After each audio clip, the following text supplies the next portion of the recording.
Every ultimate experience Ireland has to offer is always within reach with a 182 BMW. The ultimate bowl of chowder, seasoned with Atlantic salt air, the ultimate swim spot, even the ultimate scenic shortcut that happily takes way, way longer. Experience the ultimate with a 24-hour test drive from your local BMW retailer, because owning your new BMW is always within reach. Visit bmw182.ie.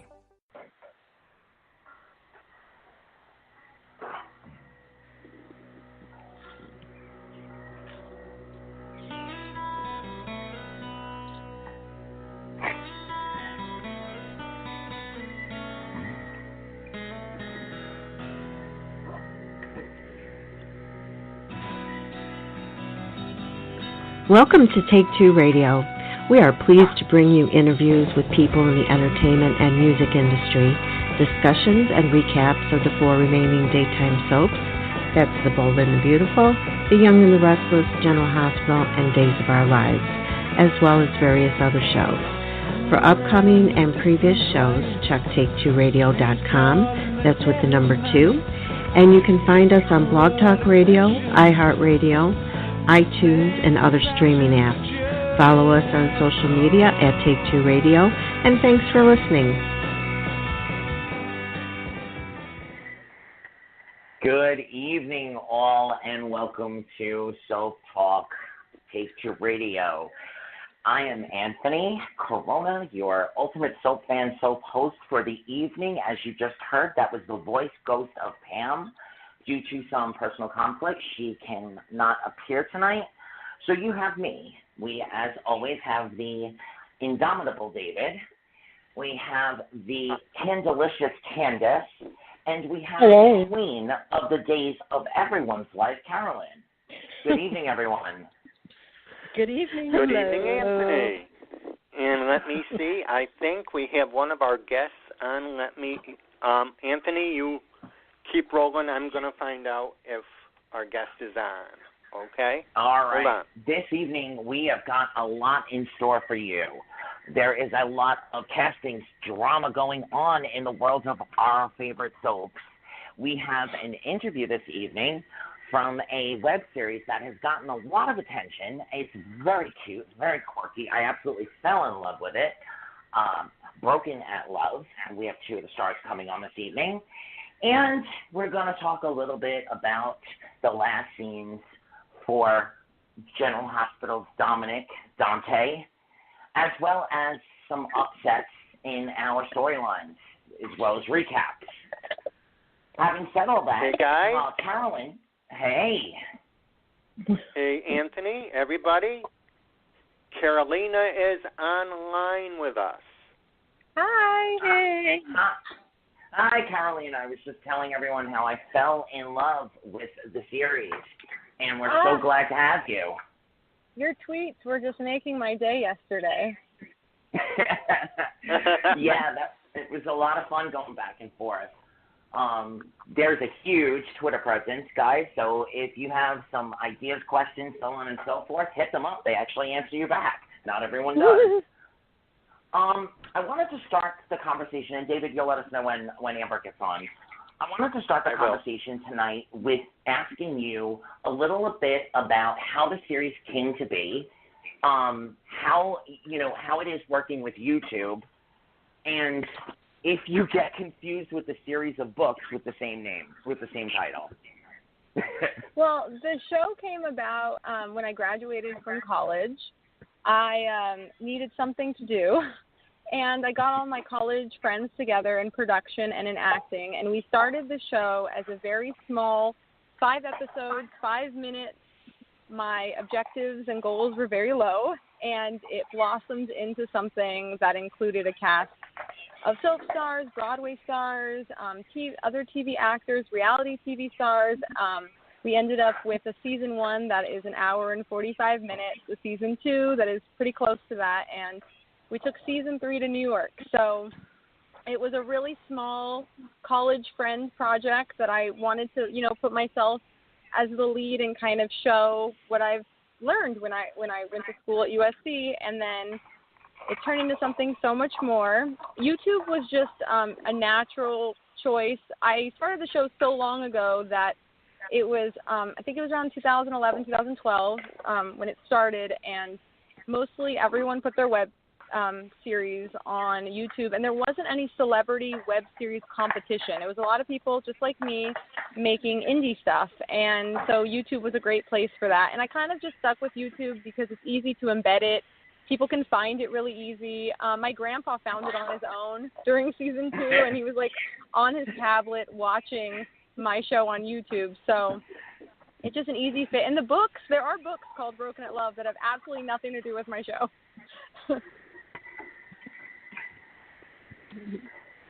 Nice.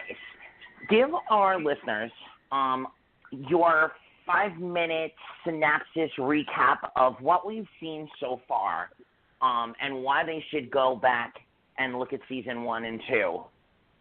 Well, Broken at Love is about an idealistic girl named Vivienne Taylor. They call her Vivie, and I play her, and she gets that rare chance to meet her celebrity crush, which in season 1 is a professional tennis player named Holden Gregory. So her crush starts out really promising and a lot of, I'd like to say, false hope, and it comes crashing down on her by season 2. And in season 3, she takes her heartbreak to New York to write a show about the guy who broke her heart and kind of go for new beginnings. And in season 3, she then meets Jameson Douglas, who is another guy that she first saw on TV, but instead of being madly in love with the guy that she saw on TV, she actually hated this guy from TV. And so now in this season, it's kind of like how she gets tangled up with a guy that she initially hated from TV while trying to get over the guy that she initially loved from first seeing him on TV. She needs to stop seeing guys on TV and going after them, but that's kind of what she does. I was immediately struck by how much like a romance novel the series kind of is. It has. And I've never read a romance novel, ironically. Wow, awesome! It has that quirkiness. Yes. Anthony, Okay, I didn't mean to interrupt you, but Amber is online with us now too. Woo. Everyone, hi guys. Welcome. Hey. Hi Amber. I hello. love Amber. Let me just introduce how much I love Amber. She is one of my closest college friends, and we started the show together. She's the only person who's been a part of Broken at Love since my little 5-minute episode ambitions way back in the day. Ayo. I love you too, Karolina. Has this show morphed into characters of your own personalities, or have the characters really taken lives of their own? Vivienne is a lot like me. Audrey's character is based on a friend of mine that isn't her, but I'd like to say that I think Audrey has a lot of Amber qualities. As far as like the humor, her humor is a lot of Amber. But for me, yeah, Vivienne's a lot like me, or a version of me, or I'm a little more advanced in my thinking than I think Vivienne is in the time of the show. But yeah, it's a mixture because since I write it, I kind of see the personalities of the people playing the parts, and I kind of change it to fit them better too. I haven't gotten to the end of season 3 yet, but with oh my all gosh, that I have you're missing seen out. so far, I'm at the edge of my seat, and I'm hoping that season 3 isn't leaving us with the possibility of the end of the series. Do we see a longer life? Do we see this going on for a while? I don't know. I kind of season 3 was never planned. It was one of those things where I stopped at season 1, then somehow got suckered into a season 2, and then season 2 had this big finale where we had a visiting director from Italy, and he shot this beautiful finale for us, and I thought that was it. And I had stopped, and we ended up doing festivals. I kind of wrote out a 3rd season, and then kind of didn't feel like that was what I wanted to do, and I went to New York on this mother-daughter trip, and it was my first time there, and I was so inspired I wanted to bring the show there, and that's kind of where season 3 came from. I don't know, my life is kind of happy now. I don't know if I have enough, like, drama to write for you guys, but, you never know. I hope the show continues to have a life and the stories do somewhere, even if it's not YouTube. Can I ask what else you're working on at the moment? Well, for me, the show has been pretty much my main passion project outside of just the acting life of everything else. So I'm kind of channeling out of that and into whatever's next too. My last personal question, and I'm the soapy one of us, the soap faniest. What would Karolina and Amber say to Vivie about Holden and now Jameson, and what would you guys say to each other about the direction you guys have gone as far as character-wise? Amber can go first on that, although I'm talking a lot. I think anyway. I would say Vivie's too cute for this. That's exactly what I would say to her about all these crazy men. You are too cute for this. Yeah. Like, right? Right? Like, you're too cute for this. Why are we playing games? I mean, a little drama is fun, but we deserve some peace, too. You are way too cute for this.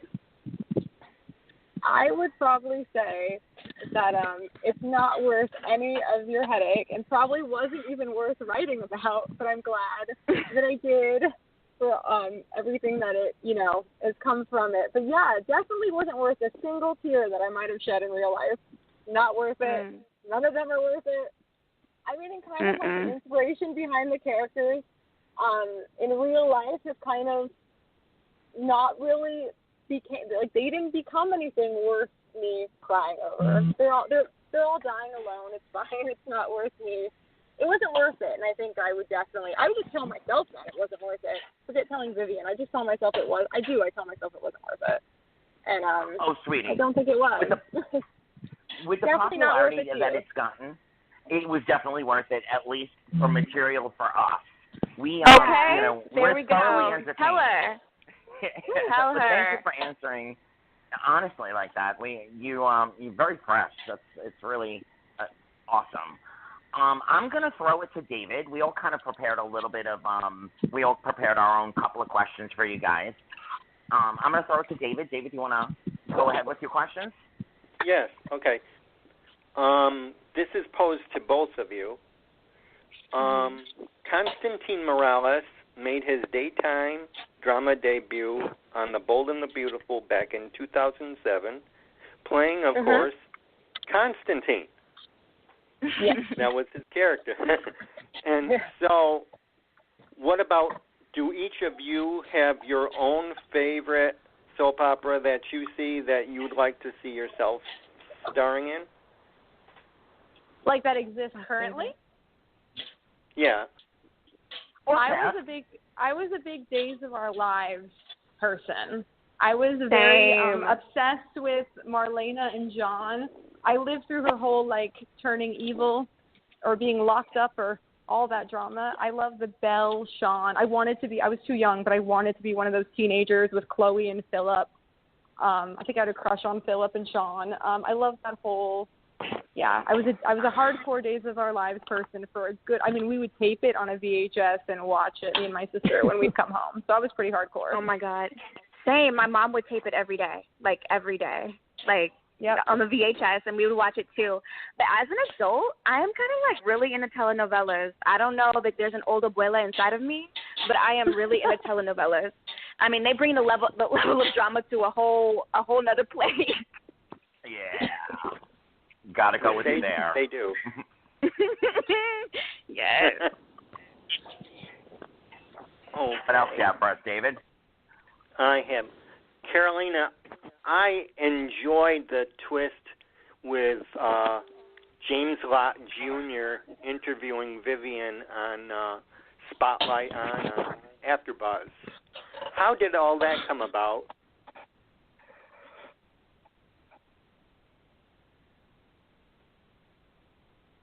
Karolina? Uh-oh.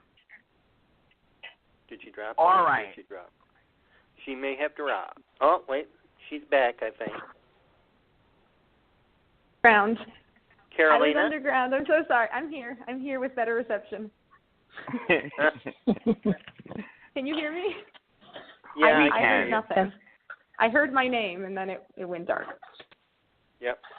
Okay, go ahead. David takes two. Okay. That's what we're here for. My question was that I enjoyed the twist with your character Vivienne going on Spotlight on AfterBuzz. How did all that come about with you and James Lott Jr.? Well, I adore James. He is great. I had friends who worked at AfterBuzz, and that's kind of where I learned about it. And James and I linked up a couple of years ago. I think it was Twitter, and so he had me on to two of his shows. I did that one, and then I did the creators and showrunners. And so James is also, I'm writing him a little part, so he's going to be actually acting, not just interviewing in our finale for this season. But yeah, he's such a great guy, and he had me on both of the shows. And so I decided to incorporate them because I kind of felt like there was such a parallel to me and Vivienne saying the same kind of things in the interview. So we kind of inserted them in because I kind of thought it added an extra show within a show layer. And AfterBuzz was great, and they signed off to let me do that. And so that's kind of how that happened. That's really cool. That's really cool. Mm-hmm. It's a fun place to be. Like it's a great studio. It looks like it too. Now my final question, and I think both of you can answer this. Do you think that Vivienne has learned from her experiences with Holden, or is she doomed to repeat the same mistakes with Jameson? I took that question personally. Ooh. Mm-hmm. I'll answer second. No, I'm gonna let Karolina take this one first. Okay, I'm gonna let you take this one tell first. you, I have learned. Vivienne has learned because I've learned.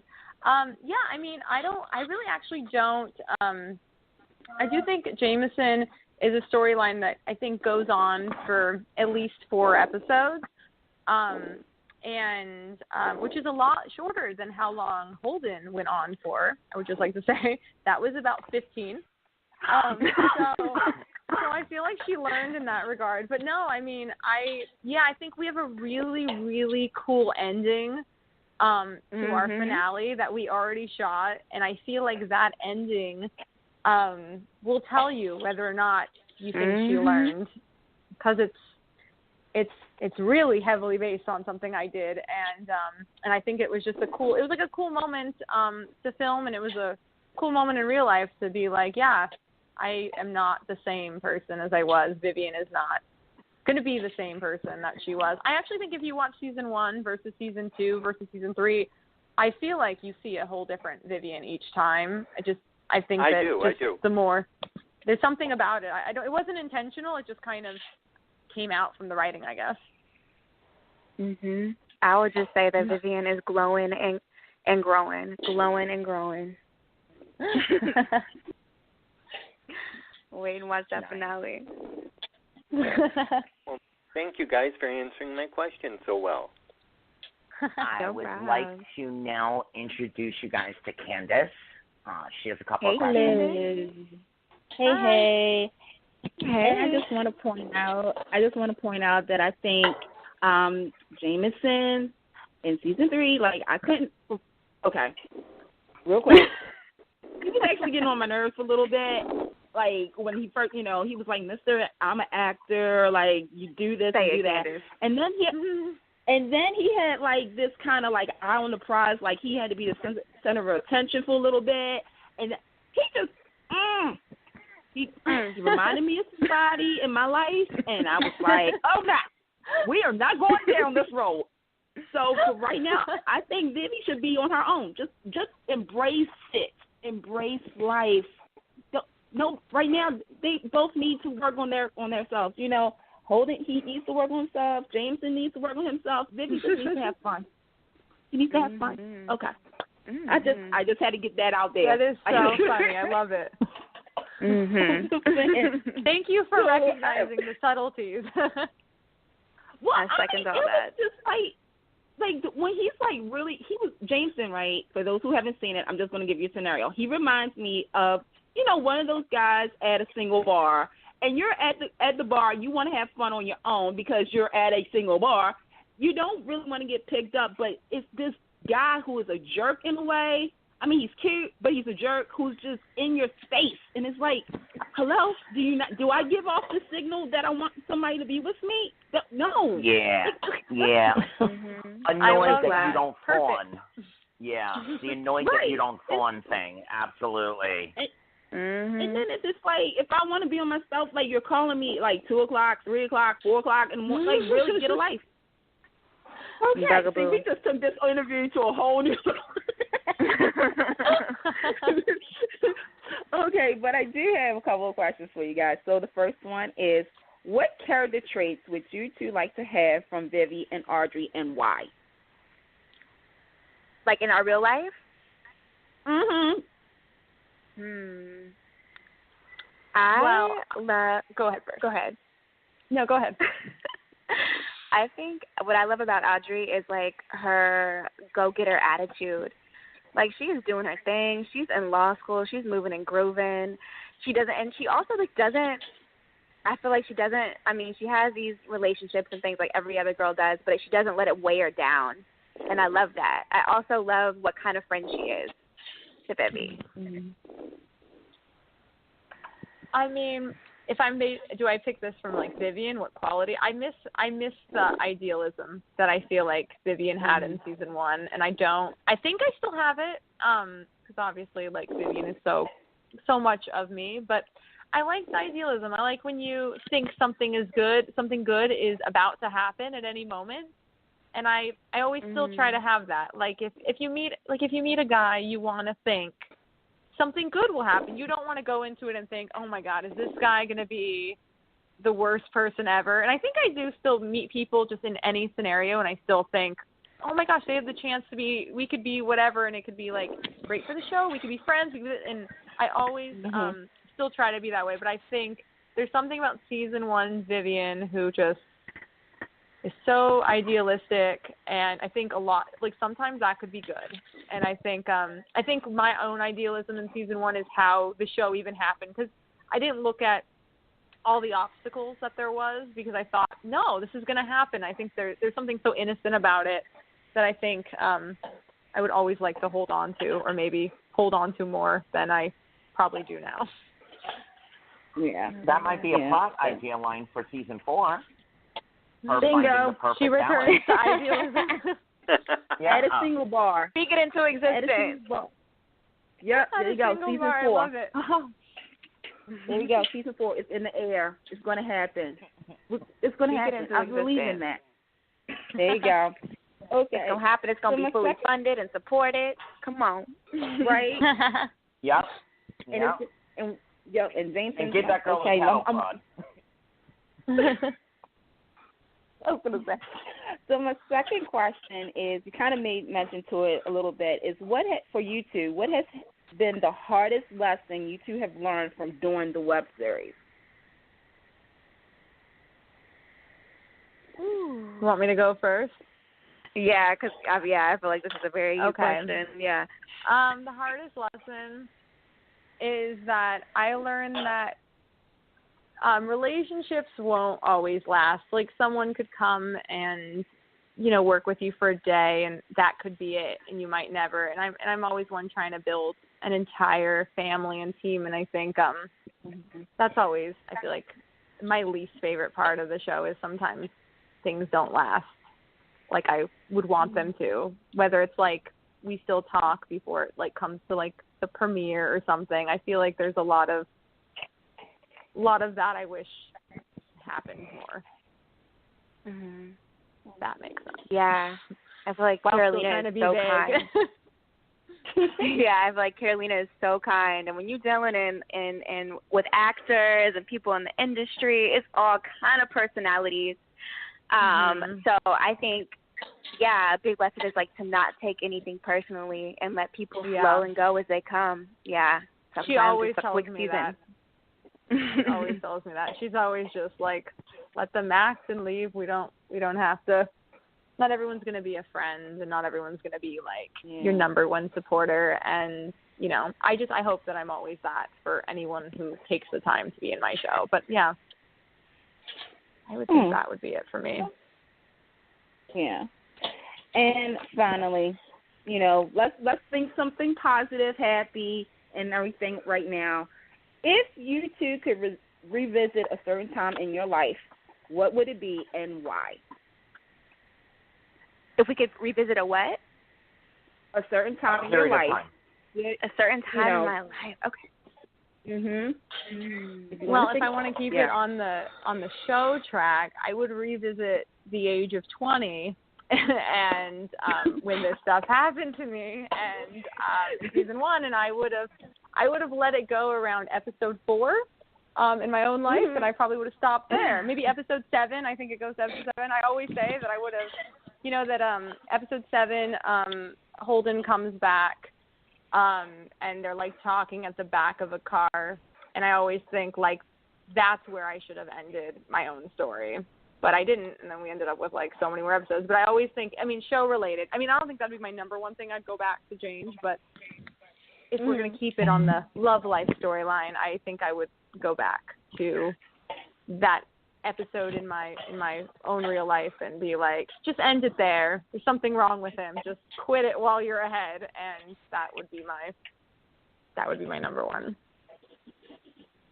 Okay. Yeah, I think I would go back to my like undergrad college years and tell that cute little girl to walk in the confidence that I have now. I feel like I was so insecure in so many things, and it's like it takes so long for us to like walk into our greatness and not harp on our perceived flaws.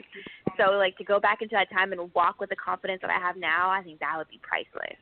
Just in every aspect, in career, in class, with friends. Couldn't agree more on that. Oh my gosh, yes. Yeah. That's a good message. Walk into greatness. I am definitely going to print that out and hang it up on my little poster board. Like, absolutely. No, that's a good. Quote. It is. Amber is filled with little wisdom. She keeps me sane with those. I swear. I'm trying. We gotta feed our spirit. Yeah. To keep it on a show conversation, though, I'm glad yourselves did not go back to your little girl selves, because the entertainment value that we've gotten out of you getting to yourselves now is awesome. So, amen. You're right. You're right. Thank you, Candace. We also have Carolyn. Carolyn is our Florida Days of Our Lives queen. She has a couple questions, too. Hey, queen. Hi, Queen. Hi. How are you girls doing? Very interesting interview. I will pretty much answer anything. I'm not shy at this point. And I'm called Karolina all the time. What's your background, Karolina? What nationality are you? I am. Okay, I just did a 23andMe that I'm waiting I think I have 5 weeks left. So I won't know exactly. I'm dying to know, right? But I am Armenian and possibly a little bit more Greek than I think I am. I don't even know. We'll find out if I'm mixed with more things. But I'm Armenian. Spanish people and Italian and Greek, they call me Carolina. My name's Carolyn, but they call me Carolina. Yeah, I heard a lot of people named Caroline are also called that too. Yes. Well, it's been interesting questions, some of which I was going to ask, but the what's the difference working in New York as opposed to L.A.? I would say that in New York, they are way more lenient with locations, so it was really, as long as you're not in anyone's way, you could film, and places said okay for free way easier than in LA. So it was in LA. I kind of, for 2 seasons, we have a lot of cool locations in 2 seasons, but I used every resource that I had at my disposal. So once New York came about, it was like a whole new playing field of bars. The bars are so pretty, like visually, like for camera.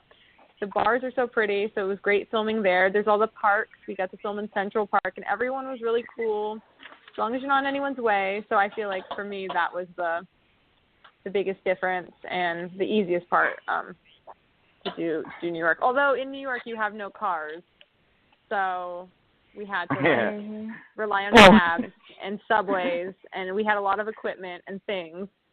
So that lost its excitement after a while, but otherwise, the struggle was real. Yeah. Oh my gosh. Yeah. Yeah.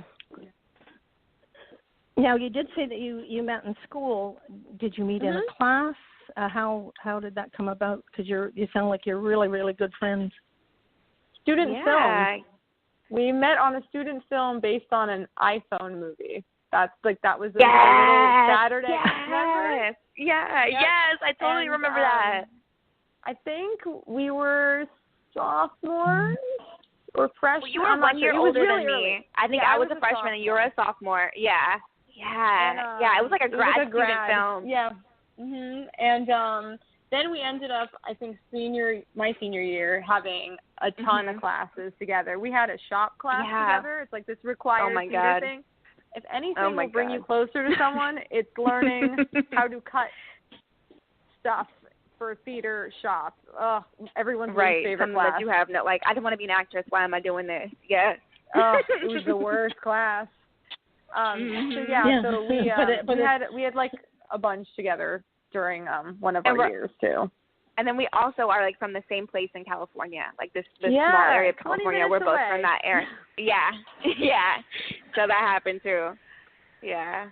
And then we always kept in touch. We started doing Broken in Love. She brought me onto that, and that's where we really, I think, like solidified our friendship is through the show actually. What people don't know is that when Amber would be in like 80% more things if Amber lived in the same state as me as we filmed this. But she got into grad school right when we started filming. So she would come and spend a weekend with us, and we'd film as much as we could. So she's at least in like 2 episodes per season. Yeah. And so she's pretty much every season was in a different state than where we were. And she still made it in the show, but she would be in it so much more if I could have hogged more of her time. So and then in the New York thing was cool because I had moved to New York like earlier that year, and she's like, "Oh, I'm doing season 3 there," so it was like that was a perfect marriage to come back for season 3. But so briefly we're in the same state. Yep. Great time. It's all the logistics that people don't know behind the scenes. A lot of people would be in it more or less depending on scheduling and logistics and all this sort of stuff. Well, it sounds like Amber's your backup. You're very fortunate. She's awesome. That's my girl. Yeah. Well, I'd like you girls to do a book on dating and relationships and how you've grown, anxiety, abandonment, separation, all those things that go along with relationships and dating. Ooh, girl, I'm on therapy. Let me finish first. Right? When Vivienne's in love in another season, I'll let you know. And Amber, you definitely have adopted the New York vibe. You are a New York City girl for sure. They say you need to be here 7 years, but I'm giving you your card as a lifelong New Yorker. You've got thank the card. you. Yeah. Thank you. Anytime I come home, my mom's always like, "Oh, you're mean now." Like, "Oh, you're mean now." I'm like, "I'm not mean." Oh man, when I go back to New York, it's like, I turn into a whole other person, and like my mom doesn't know what I'm doing. I'm like, they cut us in line at Whole Foods. You can't let that happen. You got to. It's a whole other level of independence. All that. Yeah. All New that. York tends to do that. Yeah, New York tends to do that to you. But keep your thoughts of when you were 20. Don't lose those. Don't become too jaded. No, I love that. Jaded. Nah, don't become bitter. Bitter is not cute. No. Yeah. And it'll age you very fast. Yeah. And we just learn look from your the same. experiences. Yeah. Learn from your experiences and carry on. And as you say, don't take anything personally. Yeah. Very much so. Yeah. What people do Well, is a ladies, reflection of them. Mhm. Absolutely. Yeah. Well, thank you very we know much. You guys are very busy on Twitter promoting the show and catching up and having a lot of fun. Before we let you go, we definitely want you guys to tell all of the listeners exactly how to get to the show, and we always remind everyone to leave as much feedback as you can, both positive and if you have any criticisms, but definitely the positive. But before you tell us that, I want each of you, if you don't mind, to answer a very soapy question for me. Ooh. Okay. If you could cast yourself or write yourself into one of the classic soap storylines, baby switching, evil twin, sister married to the husband, what kind of juicy role would you love to take on as a guest star somewhere? Ooh. Evil twin. I want to play two people. I play the good girl a lot, so I would like to play both. Evil twin. That'd be fun. That'd be fun. I loved Eileen Davidson on Days back in the day when she had those two parts. That's the kind of story I'd like to be a part of. I think I would like to be like somebody's long lost mother, but like look way too young to be someone's mother, and then like have it be super confusing, and then have her husband be attracted to me, like that kind of whole wrapped up thing. But I'm not attracted to him because I'm her mother and I'm good, that kind of thing. That kind of thing. Cool. Well, from a very fan perspective, we do hope that somehow you get some inspiration for season 4, and you're back here in a year from now or a year and a half from now promoting Vivie and Amber's further adventures, or maybe even 5 years down the road, we can call it a reboot, a web series reboot, the first of them. Tell everyone where to go. That would be cute. Tell everyone where to go to catch up with Vivie and Amber and everybody else, Holden and Jameson, and from now. Well, we have 19 episodes released so far that you can easily find on brokenatlovetheseries.com, or you can subscribe to us at youtube.com/brokenatlove. And we have more coming out later this summer, so we're going to wrap up, the Jameson Vivienne storyline later this summer. And the ending is we'll answer so many of your questions that I only vaguely could answer. And then I'm also on Twitter at brokenatlove, or Instagram at brokenatlove.theseries, Facebook.com/brokenatlove. You can find us on any of those sites. And Amber's got her own too that you should check out. Oh, for my social, Instagram as Amber C. Smith. That's probably where I'm most active, and you will find me in all my pictures and shenanigans. Also on Twitter at Amber Informed, and that has more to do with like the podcast that I have. You can tell everybody where the podcast is. Absolutely. Oh, okay. So I do news and I have a daily news podcast with SiriusXM Spoke Studios.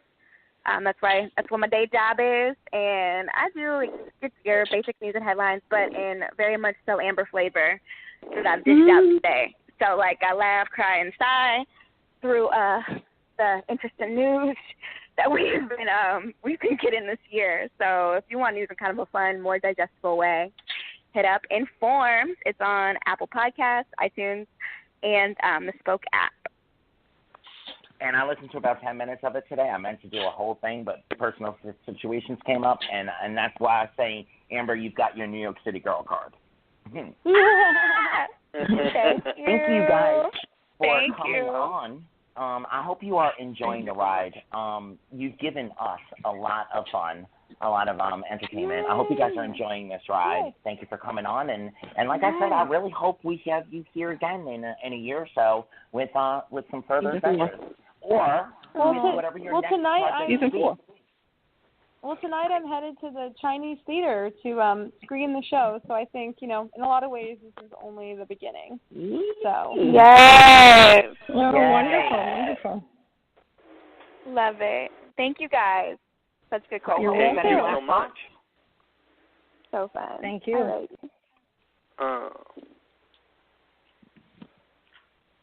Alrighty, thanks, guys. So we're gonna go on with the show, and you guys have been very anxiously watching the news the last 2 weeks, and we have all kinds of exciting or heartbreaking, depending on how you look at it, casting stuff going on. I think the first thing that everybody was sort of shocked today, and I alluded to it over the last couple of days, one of our very favorite love-to-hate characters is leaving General Hospital. Drum roll, please.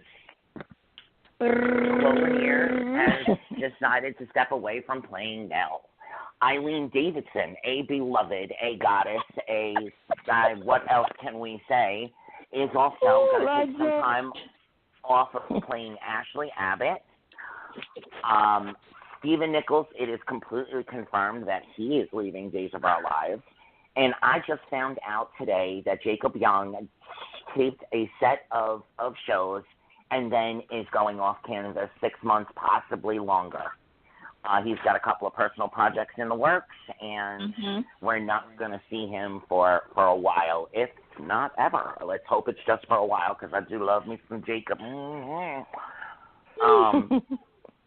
And, of course, when we get to GH, we'll talk about Dominic.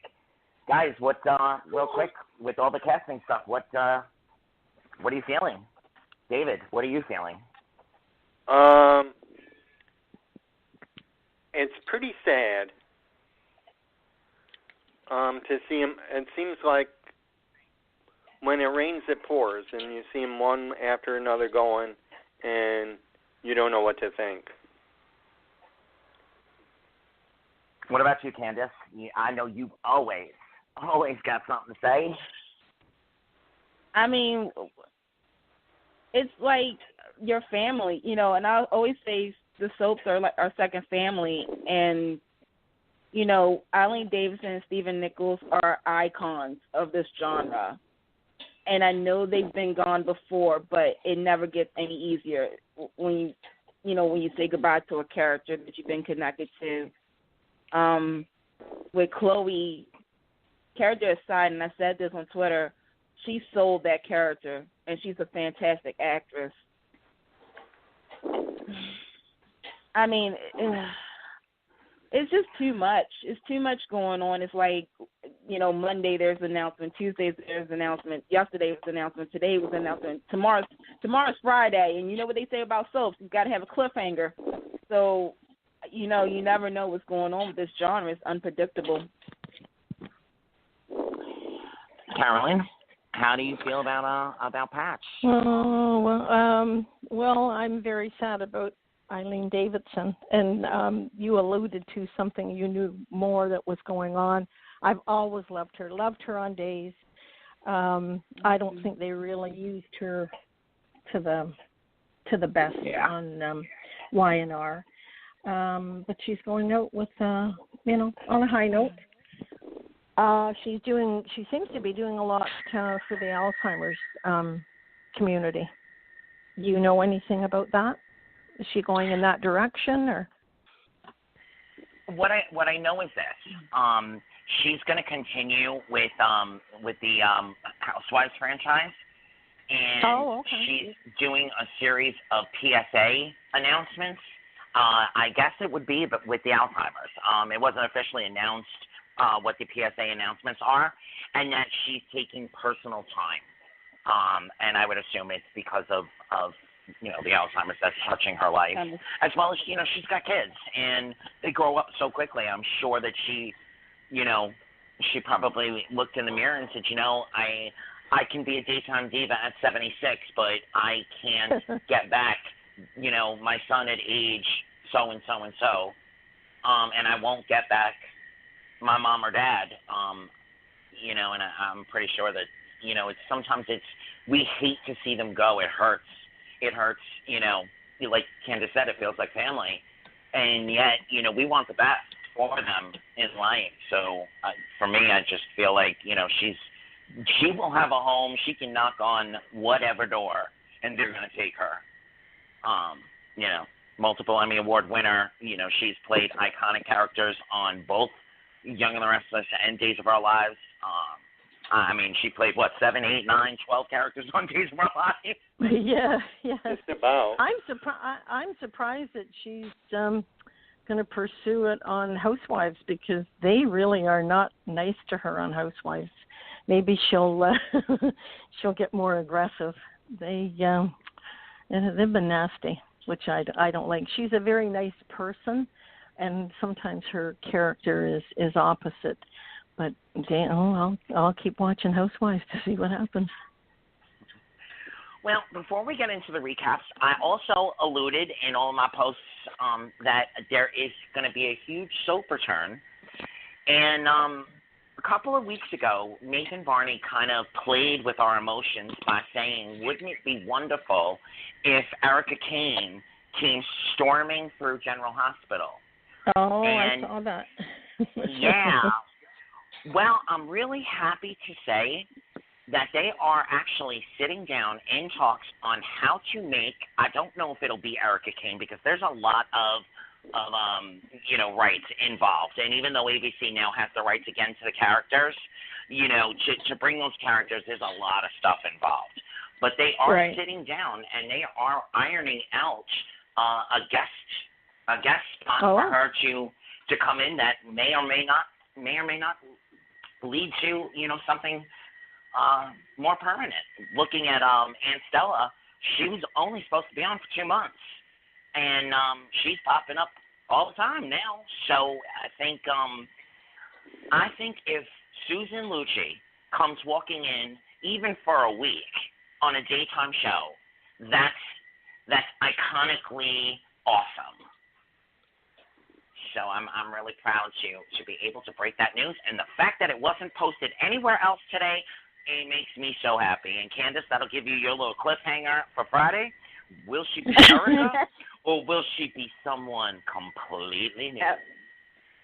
Stay tuned. I mean, yeah, stay tuned for that. That means I gotta bust out my junior prom dress, because that's when she won the Emmy, is when I went to junior prom. So, yay! Did you see her on? Was it Devious Mate? I loved her on Devious. I loved her. Absolutely loved her. Yes. She proved that she could play more than just Erica Kane, honey. Yes. Oh my God. Yes. She was excellent. Let me have a moment.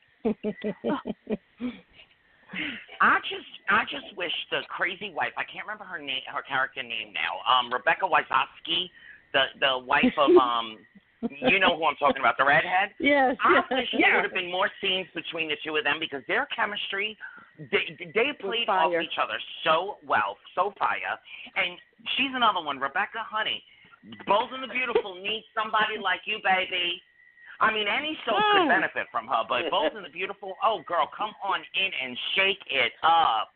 Come through. Get on come Twitter. through. Anthony, get on Twitter and tell them that. You've got it all going on. Get some fire under them.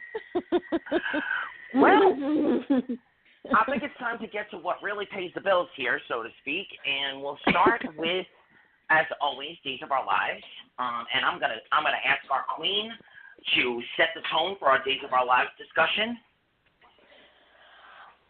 Well, it was heartbreaking with Lonnie and Eli. Did everyone see the scenes this week? Yes. No, yes. It was heartbreaking, and Lonnie did a phenomenal job.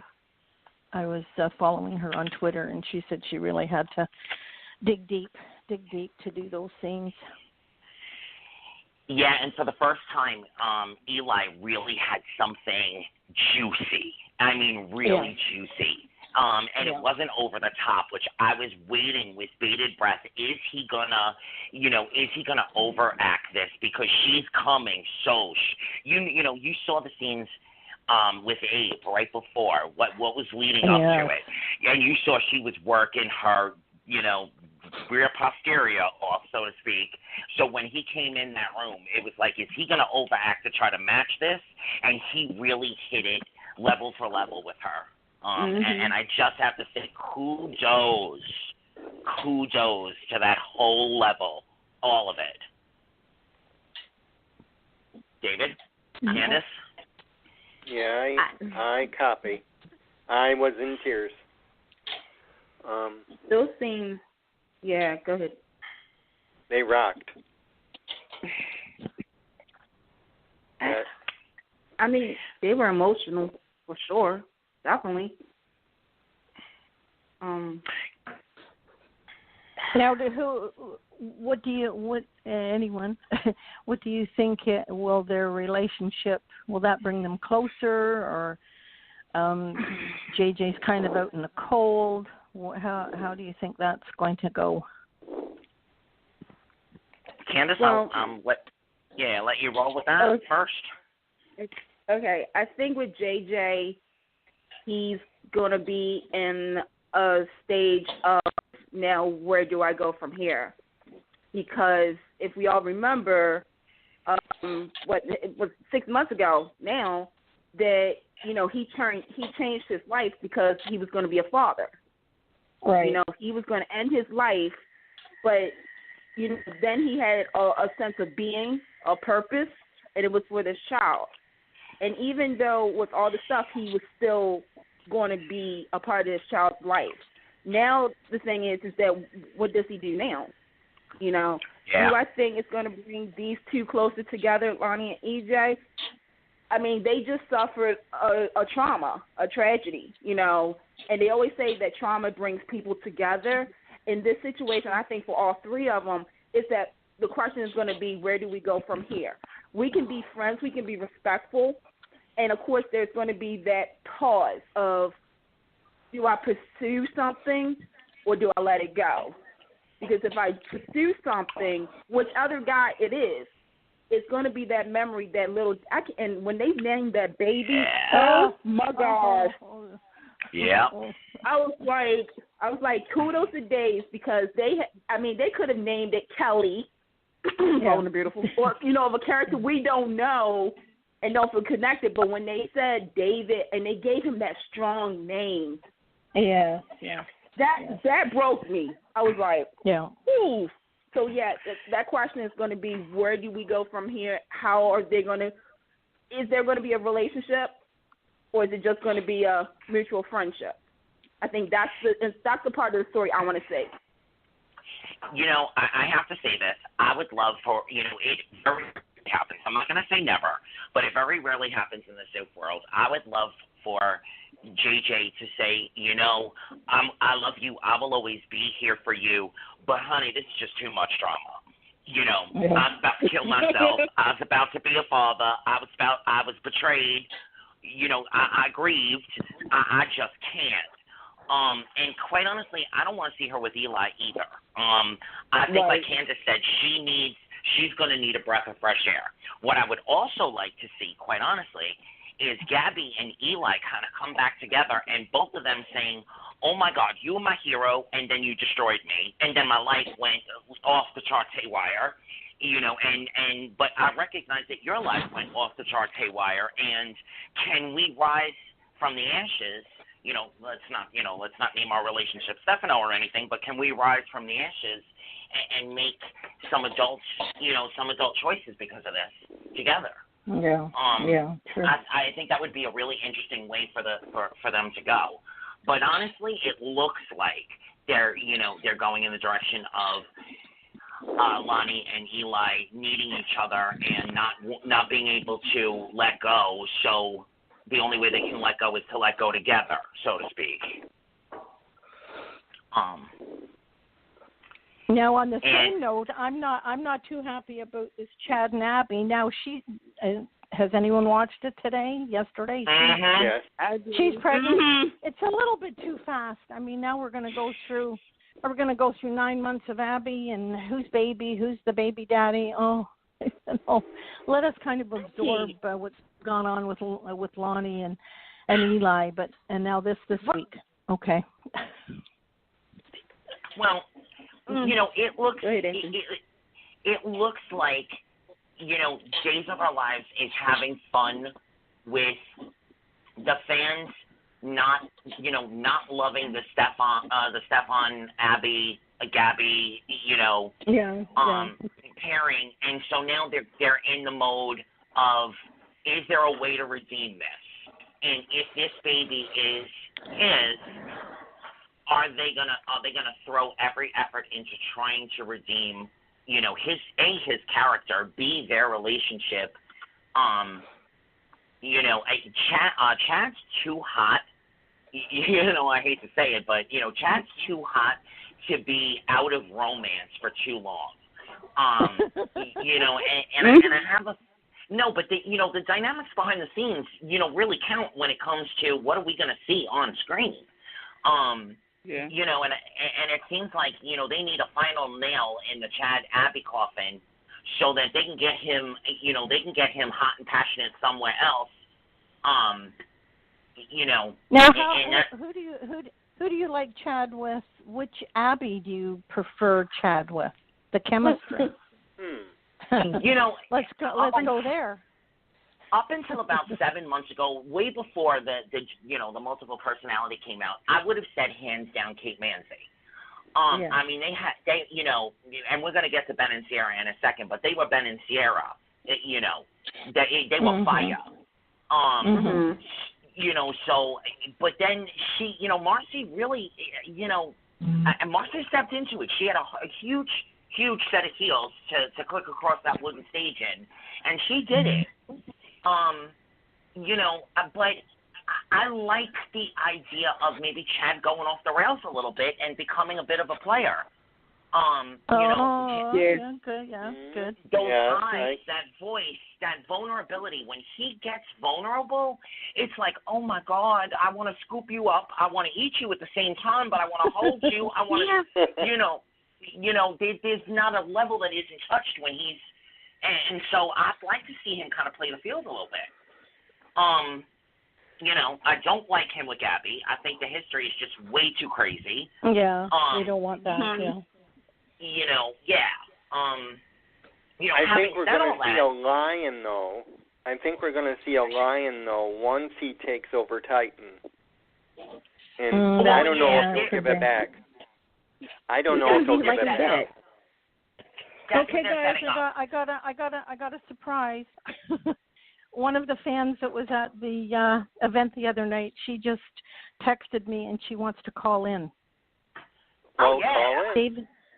David is, her name is Demi, and Demi, if you're listening, dial the number and press 1. We may have a fan. She loves days.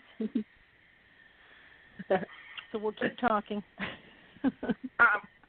We definitely have to touch on Ben and Sierra. We have to touch on, real quick, the stall of the whole Will storyline. I definitely know that Leo's going to be around for a while. Demi, are you here with us? No. Okay. So, guys, Ben and Sierra, can they make this? Can they do this? Can they make it work? They're very warm.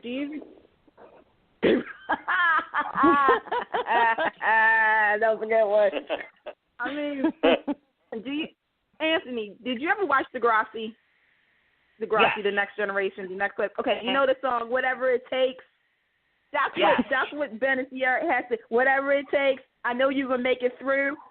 And when they look, soaps need a bad boy and a girl who's kind of off the hinge just a little bit.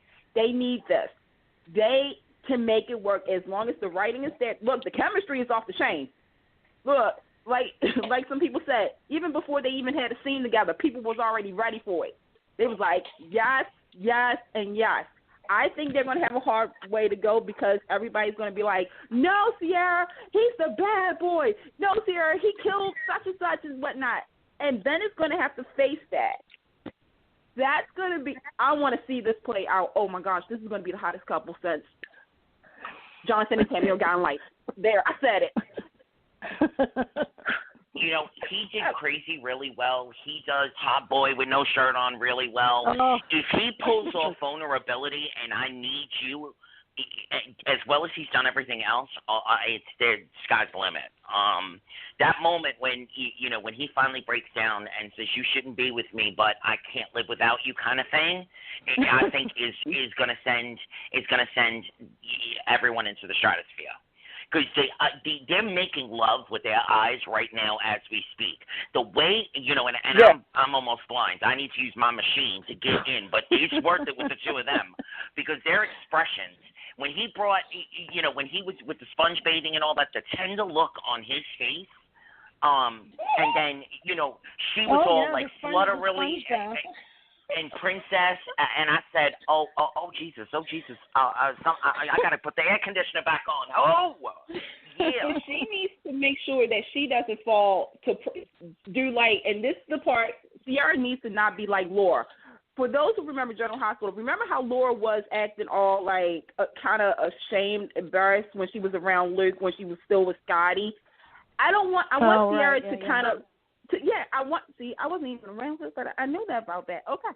What I need for Sierra to do is like, okay, look, I know he has a reputation. I know you guys don't like him, but everybody has a reputation, and you guys got over it.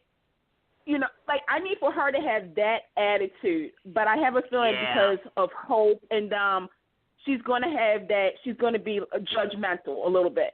She's going to judge the situation, and that's going to make it even better, this story even better, because she's going to have to, like, embrace it. As you were saying that, my thoughts immediately ran to Elizabeth and Franco. And Days of Our Lives, if by anything that they've shown us in the last 9 months to a year, they can do Elizabeth and Franco so much better. This is the perfect setup for her to be headstrong and say, people change, people this, people that, and I like him, screw you. You know, Mom, you got on a motorcycle. You got on a boat. You know, who are you to tell me I can't be with the strangler? You know, yeah, absolutely. Mhm. You're gonna need her to have that dynamic and not be like, but Mommy, I love him. Don't be mad at me. I will leave this house if you don't accept me and him. Really? Like, I don't want that. I don't want that. See, I want her to be the 50% Bo and the 50% of Hope that I know that she truly is, and be 100% like, can you stop being a hypocrite? Yes, thank you. And the collateral damage, by the way, the collateral damage, do we like her little blonde cousin, sister, brother, aunt, whatever she is, and Trip? Do we even care? Does anyone care? No, we don't. There was another couple on the show? Wait, there's another couple on the show? Yeah, thank you. Okay, just... There's a side note. I thought Demi's trying to call, David. Keep your eyes open. Demi's trying to call. I thought they went to Tokyo or something. There really is another couple on it? Shit, I need to watch these again. Wow, really? You mean Trip and them didn't go to Hong Kong? I thought they went to go visit Theo, but you know they popped up the other day, and I said, "Oh yeah, all right, y'all still live here, okay? We're finished here again. Hello." Please, that's another couple on the show. Okay, I just learned something new tonight, y'all. I didn't know. I've been too busy with Sierra and Ben to pay attention. Sorry. And now, I do have to say something. Well, I'm going to jump to another storyline now. I do have to say something. I like seeing Kayla a little bit more like Kayla was 16, 17, 20 years ago. You know, for too long she's been the Marlena character, not really juice, not really, you know, fire. And the last 2 weeks, I definitely like that direction. And strange as it sounds, you know, they played Catherine Bell and Nicholas on General Hospital. Thank you. The chemistry between the two of them is still there. 4th of July is coming. Let me just say that 4th of July is coming. Am I the only one who sees that? No. Nope. You think you're seeing Catherine and Nicholas all over again? I'm definitely seeing chemistry that works well. Yeah. I ain't gonna lie. What about you, Carolyn? There's a touch there, yeah. Something's about to happen. David, Demi says that they're asking her for a pin. Is she on the right number? Dialing right? Tell her to hang up, redial the number, and just hit the number 1. Okay. All right. I don't want to move off of Days because Demi is a Days fan. It's a Days. Yeah, it's a Days segment. David, I know you're a big fan of Sonny. How are you feeling in the betrayal's coming out, but it might not come out, and Will might remember loving him, but Will don't really want to remember loving him? How are you feeling about all that? Well, see, I'm sort of liking Sonny and Paul, but I think he's going to be torn once he gets that surge going. Once those memories return, he's going to be torn between the two of them, and I think he's going to go a little off the deep end. I want him to go right off the deep end and pull Leo in with him. Leo. Will. Oh, he's such a rat. I want Will to go off the deep end and pull Leo right in with him, which will solidify killing Sonny and Will. And I know that the huge fan base is probably throwing darts at a fictional me right at the moment. But I think that the chemistry between the two of them would be hot. Sonny between Will and Leo. Between Will and Leo, yeah. We all know Christopher is leaving. So Paul, at this point, I don't care who he ends up with because he ain't staying. They done lost my attention a while. But Sonny, I think I'd really like to see him, say, okay, I gave it my all. You know what? I'm done. I'm done with you. I'm done with you. I'm done with Tyson, and find his own too. Maybe team up with Brady and create their own little company. Yeah. Any luck with Demi? Yeah. Nope, not yet. All right, I'm gonna move us along to Bold, and then we'll go when Demi comes back on. We'll jump back. Let's move along to Bold and the Beautiful, guys. Lord. Do we like Wyatt and Sally? I love Wyatt and Sally. I think they look good together. Their personalities play cute off each other. Wyatt's been the doormat since day one, and Sally's been a doormat. So I'd like to see them redeem within each other and because of each other.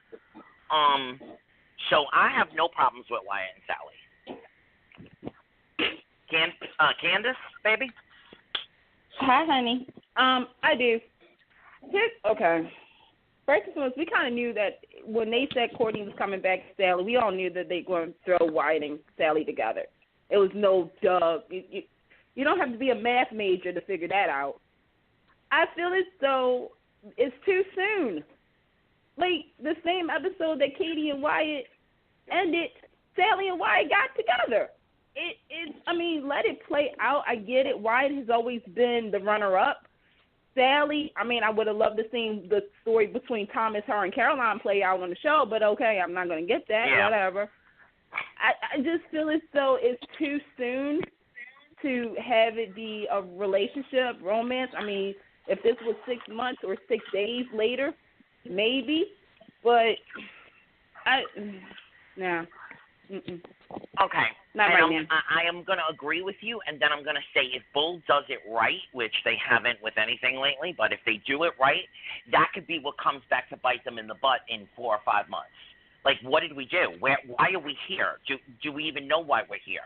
I was brokenhearted over Thomas. You were brokenhearted over Katie, Steffi. Who were you brokenhearted over again? Hey, guys. Demi is on. Hi, Demi. Welcome. Hey, Demi. Hi. How are you? How's everybody doing? Hey. Hi. Well, I know I'm waiting with bated breath for you to tell us a little bit about Will and Greg and how that night went. Did you get the goose? Did anybody goose them? Anybody get the hug? The Greg Vaughn hug. We had a blast.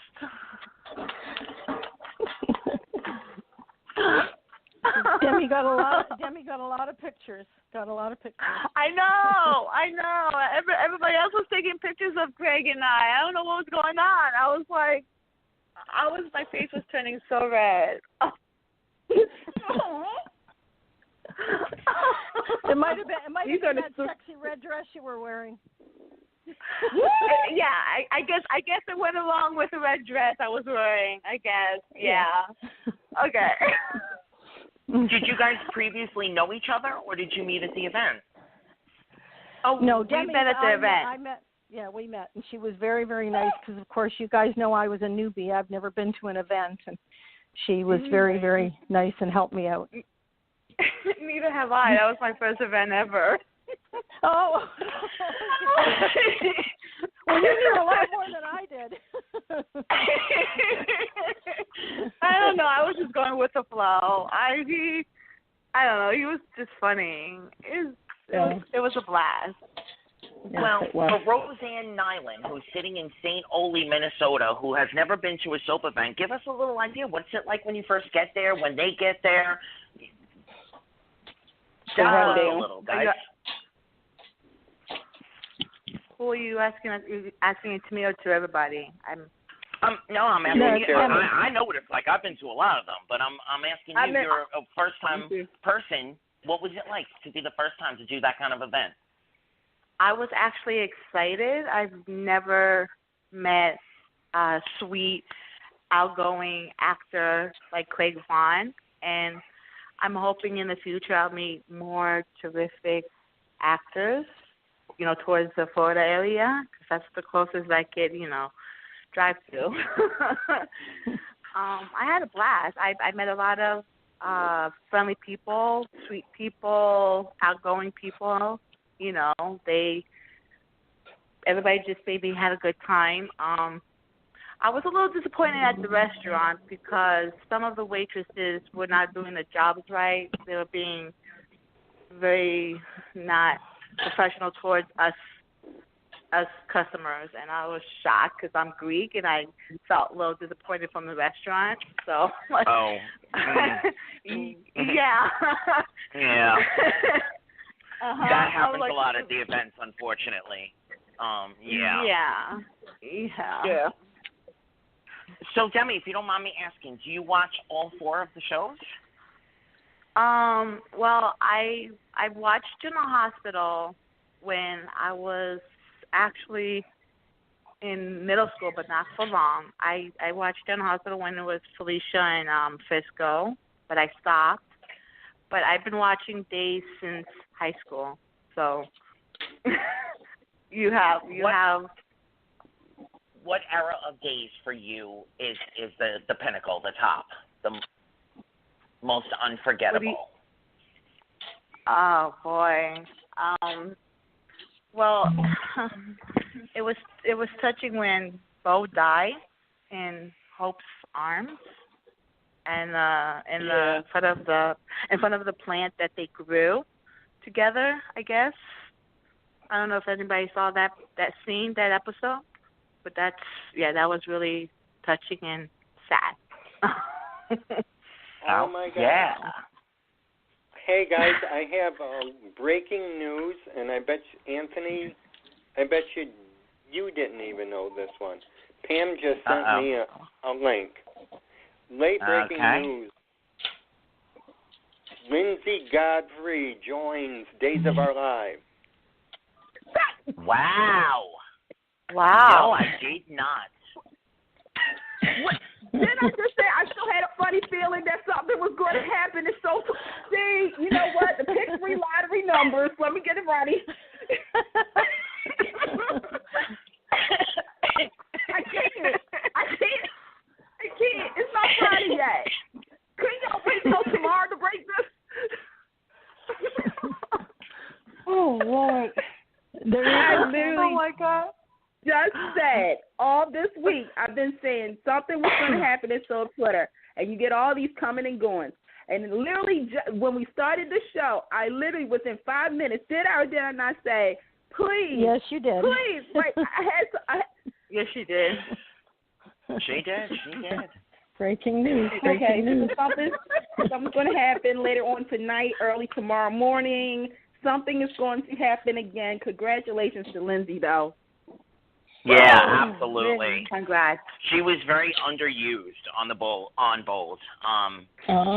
So let's hope that Days really gives us some meat to play. And speaking of Days, Demi, since you're our fan of the night, what are you loving? What's your favorite thing about Days right now?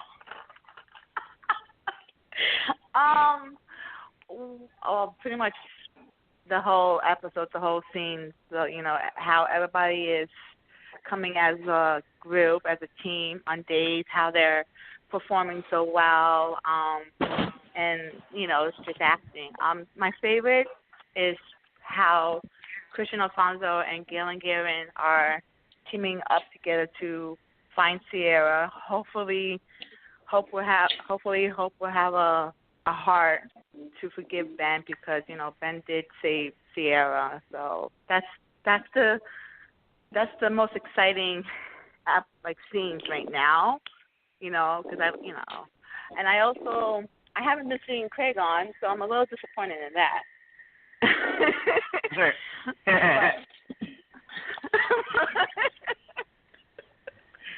Well, you got to see him in person, so. Well, that I did. Yeah. Oh my God, my face was so red that night. Unbelievable. I'm sorry. I'm going to say thank you so much for calling in. We love to have our fans. Do you want to stay on while we chat about the rest of the shows? Sure, if that's okay. I don't mind. Yeah. We were in the middle of our Bold and Beautiful discussion, where we were discussing Wyatt and Katie, and I think we all kind of got a chance to illuminate on how we feel about that. I don't think any of us really need to say anything more than what we've said in the past couple of weeks about Bill, Steffi, Liam, Steffi, Brookville, Ridgeville, Mary Rich, Yeah, I mean, it's just been going on and on and on, and they keep repeating themselves over and over and over again. But I will say, I was really shocked between the Steffi and Taylor scene this week. I looked at that, and I really said to myself, behind the scenes, are they trying to write this show off the air? This is nothing. This woman cringing in the corner, crying like a wounded, Bambi, resembles nothing of the Taylor that I know. Who is this woman, and what pod did she come out of? I don't know. I don't really watch The Bold and the Beautiful. Why aren't you fighting? I know my baby Candace has to have some opinion on this. I'm going to be a good girl and not say, no, I'm blind. I ain't going to do that. You know what? See, okay, wait a minute. First and foremost, I need to take an Advil because it's too much going on in the Twitter right now. Here's the thing. I think Bold and Beautiful can actually do a story if they get it right and use Taylor. However, with that being said, first and foremost, I was glad to see Taylor back. Okay, I love her. Me too. I love her. But the way that they have her being a prop in the Steffi, Bill, and Liam storyline, it makes me sick to my stomach. Because when you have a legacy character as Dr. Taylor Hayes Forrester, Oni Forrester, you need to use her the correct way and not have her be, if Bill comes and gets me, I'm afraid to go to jail. I'm really afraid and everything. And I understand she's going through something. See, Bold and Beautiful can really tie this into something. This woman has post-traumatic stress disorder, and we all know it. But they're not using it. Like, I couldn't with this. I can't officially get behind it unless Bold and Beautiful you do something that will make a lot of fans happy. Okay, Anthony? here's how Bold and the Beautiful can redeem that. If we get another scene like that with whoever, I'd love it to be with Brooke, but, you know, that's just my personal opinion. And when Brooke leaves the scene, she looks in the mirror and suddenly other Taylor starts talking to her. Not that she has multiple personalities, but just like you said, that she's going through post-traumatic stress and it's a serious condition, and not that she's just this wounded victim as a prop, like you said, to prop up Steffi. Yeah. And not only that, but you know what else they could do with Steffi? Because I feel as though, like, okay, this is my biggest gripe with Bold and Beautiful. You have Steffi and Hope, who should be looking at their mother's past mistakes when it comes to men, and kind of say, we're not going to repeat that. We're not going to be the generation to repeat that mistake. Steffi's a mom now, okay, to baby Phoebe. I don't know Kelly, Phoebe, okay, baby Phoebe. Her priorities has now changed. It's not about Liam. It's about protecting this child and do right by this child. I would like to see Bold and the Beautiful address that. What is Steffi going to do as a mother? She has to now protect her mother from Bill. Liam needs to take a back seat and get himself together and realize he's not the center of everybody's universe anymore. And Hope needs to focus on her business, even though she's about to have an unexpected business visitor. I like how I said that. But she needs to kind of focus on herself. She can't be like her mother, and she can't be like the women that has been in her, like Katie. She can't be like Donna. She needs to step up or step away. And that's my biggest thing with Bold and Beautiful is you can still have these characters. You can still work with these characters, but give us something. Give us an alternative of the story. Don't let it be the same old for 31 years. Yeah, absolutely. Having said all that, what do we guys think of the new Emma and Mr. Xander? He's Mr. Yummy. Yeah. Oh, you mean Zende and Nicole Part 2? Yes, exactly.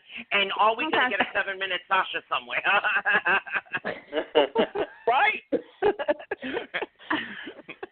I mean, I can't. With the Emma, they basically are using half of, who was it? Sally and, what was Coco? It was Coco, right? The sister, Coco? Coco, yeah. Her stealing design ideas and going back and, you know, I can't. If I needed another couple, I need Nicole and Zende to come back then. Like, what are they going to do? What is they going to do with Emma and Xander? They're going to make them the star-crossed lovers, and they're going to be like, I can't live without you. And then we're going to have a montage, you know, of songs of when they first met, and then we're going to find out that Xander is really his son and not cousin or nephew, whatever. And Emma's going to get pregnant. There you go, Bold and Beautiful in a year. And if I'm right about that, tune in. So far I've been kind of right about stuff so Twitter.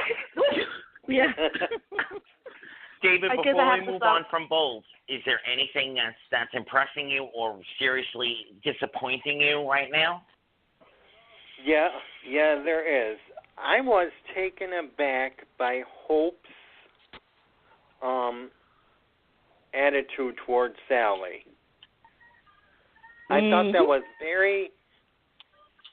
I think that was out of character for her. Where she says, if it were up to me, you wouldn't be here. There's something in the water in California. Right? With all the mudslides and fires and stuff, there must be some chemical in the water because nobody's acting like they were in the history of the show. Thorne is not. Thorne is. I don't know who he is. Hope came back some weird pod version of herself. Taylor, I don't know what. Hopefully, it is some sort of mental illness because otherwise, then I'm just gonna be. I don't know. Done. I think done. You know, and Sheila, again, is slinging, you know, mudslides up at the local bar. So something's got to be in the water in California. Anthony, you said that about the part with Sheila, that she could have come back roaring, and she isn't. Yeah, she fell. Yeah. They brought on Ingo to play Thorn, and I said to myself, this could be so very interesting. He definitely has the chops to step into Thorn. But the Thorn that came back is nothing like the Thorn that left. Nothing. And it's very sad. And on that note, we're going to move along to the young and the very, very restless lately. The young and the restless. They are so very restless. Poor Jack don't know who he is. He don't know who he want to be, and everybody in town seems to have an opinion on as who he should be. Take it away, Dave. I couldn't have said that any better myself.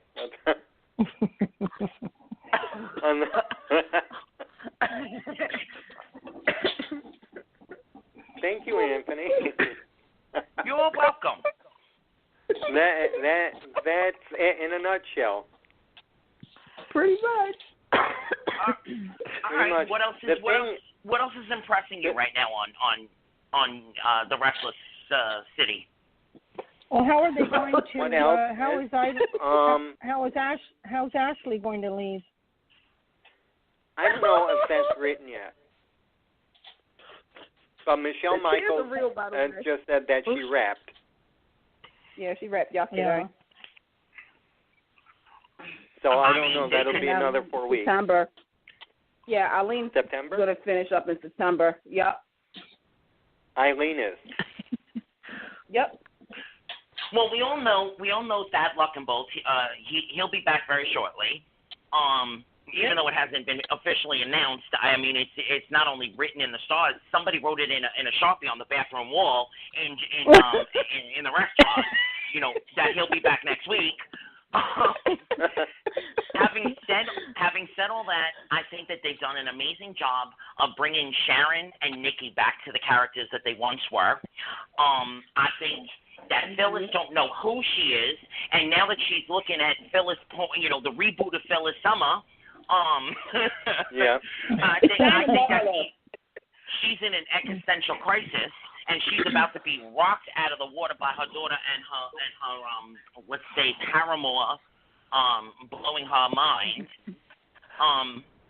They've really, I didn't like what they were doing with Phyllis, but now I understand. They set it up very slowly, and it's going to explode. It's going to explode. Mm-hmm.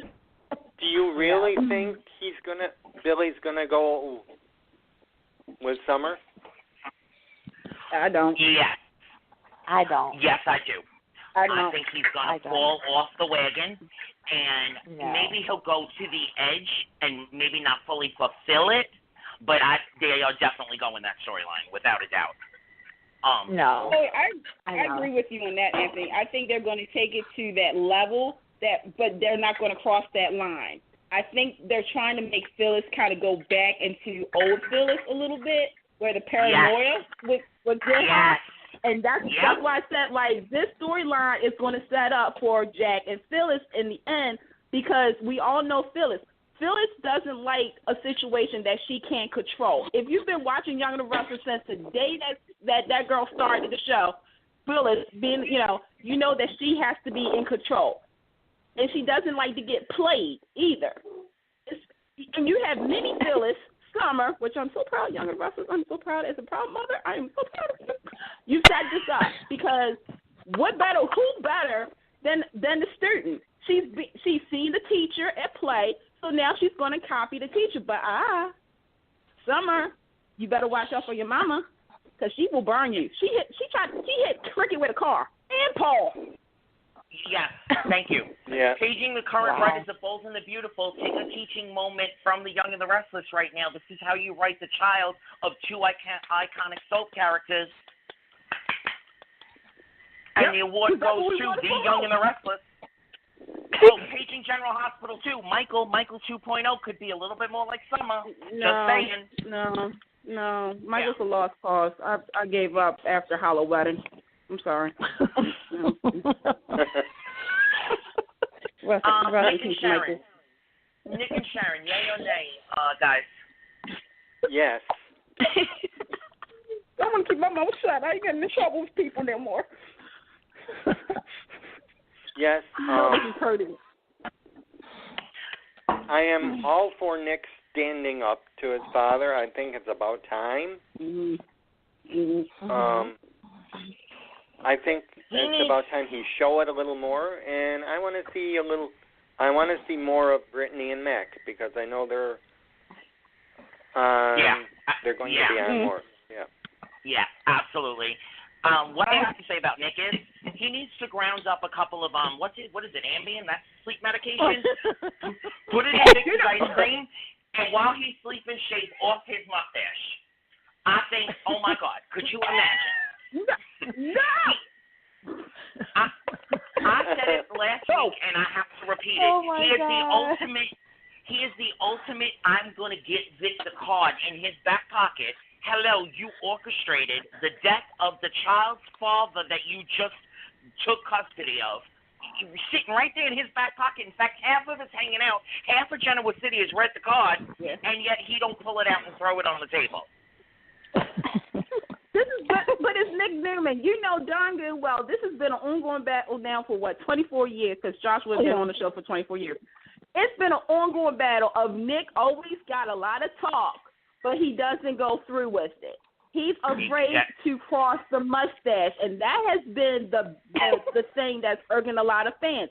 It's like, okay, Nick, you've done a lot of stuff, okay? You sued your own father for $500 million. By the way, Nick, where's all this money at so you can get your own place? Thank you.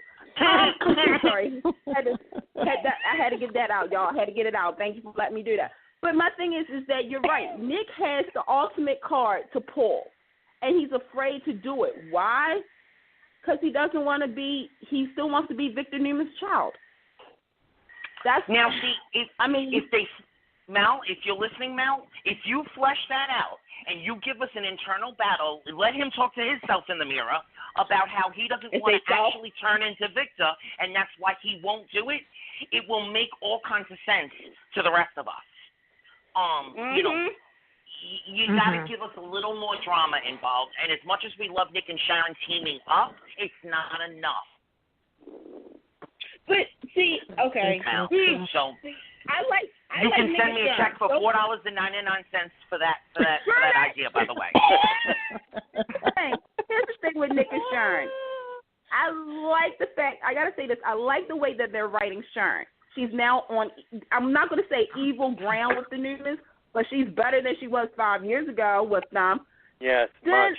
You got, Nick is the ultimate hypocrite. Because, like the judge said, and look, we watched the show. We know that Nick called out Sharon for a lot of her stuff, and she lost custody of Faith. So how are you going to all of a sudden be like, oh, honey, let's get married. What do you think about a fall wedding? Yeah, I want to fall right through the cracks or something, because you can't tell me that if we're going to restart this couple, that everything that Nick did in the last couple of years, take away the child from Dylan and Sharon, take away Faith, call Sharon crazy and all that, we're supposed to forget just because he wants legal custody of a child? Are you serious? And Sharon, I wouldn't even go for it, because you don't know where Nick is going to be in 6 months. Something could, when the secret about JP and everything comes out, Nick is going to be mad and going to say something. It's going to hurt your feelings, and then all of a sudden we're going to be back in square one. Yep. But I do like them together. I love them together. I have always loved them together. When I first started watching is when we first got together. So I will always have a place in my heart for Nick and Sharon. But having said that, this is the exact setup for rounds, 27 now of the Nick and Sharon story. They're madly in love. They're the team. Take on the world. And then Sharon's secret's going to come out, and Nick is going to say, you horrible, deceptive, crazy, B-I-T-C-H. I'm going to commit you for a couple months because, you still crazy, girl. But Anthony, and, of course, real quick, I just have to finish that sentence. And, of course, he will give a pass to Victoria and his mother, just like he always has. History has proven it. They can't be half as bad. It's all Sharon's fault. She must have come up with the plan. And then you also got Phyllis in that mix, too. So, how is that going to play out? But here's the thing, and I just thought about this after doing a little recap in my head. When Nick was talking about why he wanted to marry Sharon, right? He kept saying because Sharon would be a good mother. Sharon is, she loves the kid, and I know that she would take care of the kid. I'm sorry, Chick fans, do not come after me. This is what I'm watching it. I have yet for Nick to say that I really do love her and I really care for her, and that's why I want her to be my wife again. Oh. Did anybody hear that kind of phrase? All we've been hearing is how good Sharon would be as a mother. Sharon puts the child's best interest in heart. Yeah. Right. Yeah, you know what? I didn't think of it. Good parent.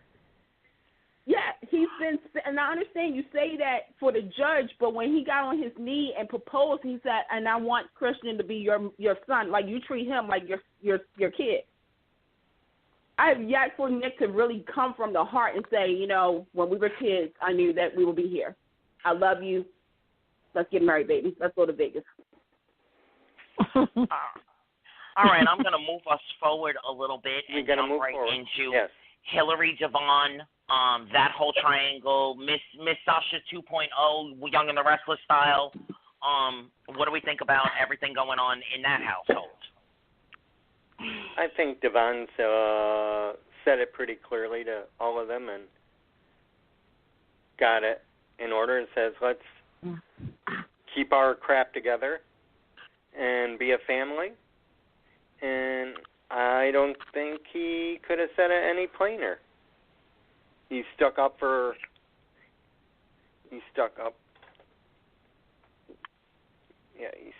her. And he says, I need all of you to be in the same square with me. So, yeah, I'm right on with him. Now that Nichelle is leaving, do we think they're going to do some kind of weird play with what's the girl's name that's living in the house now? I'm calling her Sasha. Shauna. Yeah. Do we think there's going to be some weird play there, or will we finally get some Devon and Abby? I think this is what I think. I think something is going to. Ever since Michelle's announcement was said, the first thing I said was, and Havon fans don't come after me, is that something's going to happen to that baby, because there hasn't been an announcement for a recast. So I guess they're going to have Hillary leave. That's my take on it. But then the question is, how could Hillary just leave when she really has everything that she wanted? She has Devon's love, and she has a baby, and she has a red-hot career on the GC Buzz. Something has to happen for her to leave. And, I do think if Hillary leaves, then, down the line, they will have a Devon and Abby until they recast Hillary. And that's when I don't think we're even going to see anything with the baby. I have a feeling something's going to blow up with the whole Shonda. Why can't I say her name? Something's going to blow up with that, and Hillary's just going to disappear with the baby. But this is the thing. I think the way they have it invested, first and foremost, I've always said that between Hillary and Devon, when it came down to a child, the true feelings about their parenting will come out. We all know Devon's father left him to go to Salem.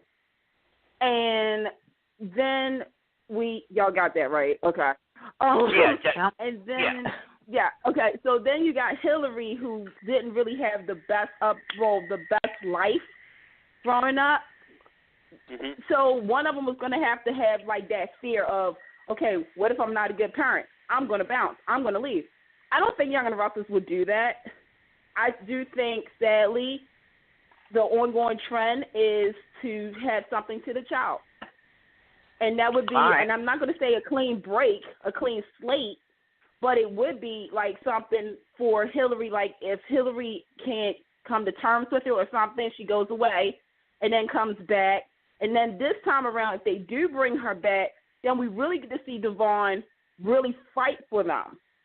But at the same time being mixed up with somebody else. Because that will also give a lead for Hillary, because I know a lot of people have been saying Hillary and Kyle, Hillary and Jack, and, Devon and Abby, like have them play it up a little bit, and then let's bridge it back together and get that happy ending. Well, not ending, but, you know. I always rooted for Hillary and Jack. I thought that would be a very interesting story to tell. And their chemistry is really nice together. All right, I think we covered Young and the Restless pretty well. Let's go to GH quickly, and I have to make an announcement. All right, by KFC. Let's jump into Port Charles and say, first and foremost, whoever is locked in that room, I can't wait till they let them out. What mental patient? First off, how many people in this current day and age actually know Morse code? Guys, I'm just saying. Who knows Morse code? And you just happen to be locked up in the room next to Carly. You know, this so unbelievable, suspend your disbelief and all that. And then there's just plain like, that's dumb. She is in Ferncliff, and we have not seen a single mention, hot nor hair, of Crazy Heather or Crazy Olivia. Hello? Who could it be? They both locked up right there. What's going on here? What about if it's Cesar? Then how the heck, with no brain? With no brain. Well, then again, that's General Hospital, so wait a minute, hold up. Yeah. People running around with brains without brains all the time. I saw a crazy spoiler site on YouTube, and they think they have. I saw it. They have a picture of Faison with Carly, and he's holding her hostage like that. I don't know if it's current or not, but it looks like it was at the mental hospital. So. I mean, that would be a twist. That would be a twist. But I think some people already put two and two together of who it could be. You know, they want us to believe that it's Kevin and that the Kevin we are seeing is Ryan. Now, if that's the case, I swear to God, the next person that dies in GH, I'm going to show up at the funeral and go, don't worry, people. He or she is not dead. No one in this town's ever dead. Let's go to Denny. That's a lie. Let's go to IHOP. No one's ever dead. Anthony, first and foremost, it's not IHOP, it's KFC. That's right. Hi, Bob. Hi, Bob. Oh my God! But when you saw that scene with Anna, when we saw that scene with Anna the other day, and you asked me who the driver was with a gun, yes, I said that looked like Kevin. I thought so. That's what I thought. What do you think, Candace? I thought that was Kevin too. But then again, I'm not too sure. It might have been the Colonel from KFC. Because, you know, General Hospital is sponsored by KFC. Well, you can get... We still need to know about Olivia's skin from the nurse's ball. Did 30 Days do what it's supposed to do to her skin? Or less. And GH is also brought to you by... Oh, no, they lost that advertiser after the video. But never mind. I was going to say Johnson & Johnson. But we know that ain't true. Alvino. There you go. Alvino. Okay. One of Liz's kids is about to escape out of Grandma Audrey's attic, and I am very much looking forward to a teenage Cameron. I have been wanting this for about a year now, so now that it's coming, like, bring it on. Obviously, there's going to be some Xander, Jocelyn, competition going on. Not Xander. What the hell's his name? Oscar. Oscar Xander competition going on. Nobody right. Because Xander was his father. That's why I did that. Oh, look at that. Yeah. Look at that Freudian slip there. Ooh. Hello. Don't. Because, you know, out of this whole week, this was the best news ever for me. I've been saying for the, last 5 years, I kept saying, why haven't they aged Cameron? Cameron should be. And somebody tweeted me and told me the order of the kids and whatnot. And I'm just happy. I'm fine. I get GH. Thank you for coming through because even though he should be 18, I'll still take a teenage Cameron. I will. And he looks just like Chad Brandon and Rebecca Herbst too. Have y'all seen the picture of the kid? You said this. I didn't see it, but you said this. Yeah, I mean, honestly, as much as I love Nicholas Pichel, you know, these ages is all time. This is worse than Jason and AJ when they went away and 2 weeks later came back and they were teenagers. They went away, these little blonde boys, and came back after Christmas and they was in high school. I said, what? Oh, well, and I'm still young at that point. You know, I said, I didn't know about Saurus. I didn't know about the disease that happens in these fictional towns. I said, no, something's wrong. Somebody got this wrong. I was thoroughly disturbed by all this. I had dreams about it. But my God. Nicholas is still, what, like 9, 10? And Jocelyn is about to have sex with Oscar? No, it's just all types of, like, catch everybody up. Come on now. Catch them up. Yeah. Wait a minute. That's it. I actually have, real quick, I do have, I don't know if we have enough time, the year and age, the years that these kids were born. So when I say that everybody was excited about Cameron, this is why. So real quick. Okay, so Michael was born in December 97. Christina was born in late 02. Morgan was born in late 03. Cameron was born in the spring of 04. Molly was born in November of 05. Cameron was January 6th. January of 2006, I'm sorry. Jake was 2007. Emma was 2008. Jocelyn was 2009. Aiden was born in the summer of 2010. Wow. And somewhere in between Kiki and Oscar, and no one's in there. So that's why, like, a lot of General Hospital fans have been breathing down General Hospital's throat. It's like, how did you age Jocelyn over Cameron? How is Molly and TJ and all of them older than Cameron? But now I'm okay with this. Oh, my God, Cameron and Jocelyn are going to rule the show. Yeah, I'm definitely okay with it. I'm going to move along and keep us moving. What happened to Drew? What happened to this man? Okay, he just fell out of love with Sam in about 7.4 minutes. You done heard no heart nor hair of any feelings for him and Sam. In fact, I don't even know if he remembers, except when he's hanging out with Oscar, that he's got a daughter. I know he don't know who he is, but he still has all the feelings of Jason, and Jason taught him when he thought he was Jason. Now he don't seem to have no kind of nothing. He want to be friends with Franco. They have dropped the ball. And Jason, the real Jason, oh my God, we know that he's always been pro Carly, but when did he get stupid? What are the side effects of the medicine that they were keeping him on in that place? Because he dumb. He just dumb. I told you, half of the people go around without brains in Port Charles. I don't know how you guys may feel. This was supposed to be the big story of General Hospital that carried from October to this month. This was the big umbrella storyline. It is an outrage, and I'm going to speak on half of myself and myself. Yeah, double split. That you bring on this Steve Burton to play this iconic role of Jason Morgan. Then you have Billy Miller, who is triple threat. Like, hello, and you waste it. You waste this story, like, you waste it so fast that people are so all the fan bases, whether you're a J-Sam liaison, Dream, whatever, is so disappointed in the story. And you're right. Where is Drew's memories? Hello, is it still on a chip? How come GH hasn't even wrote about? Like, to me, this story just had so much potential, and they let it. I don't know what happened. It just dead end. Yeah, this whole Peter out of the woodwork and completely overshadowed it, and it doesn't have anything to do with the way they were selling to us as an umbrella storyline. It's very much disjointed.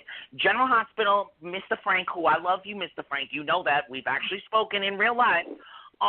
You wasted Robin's talent, Kimberly McCullough. How dare you not give us that moment between Robin and Anna, you know, the way we deserve it. You have Felicia, who's like a sad duck in that conversation in the bar. I was like, okay, yeah, there's something in the water in Port Charles too, or maybe they're getting the shit in from California, because she was like a weird sad duck. It's just all over the map. All over the map. What they are doing right, though, however, is Nina, Dr. O, Peter, all those scenes are phenomenal.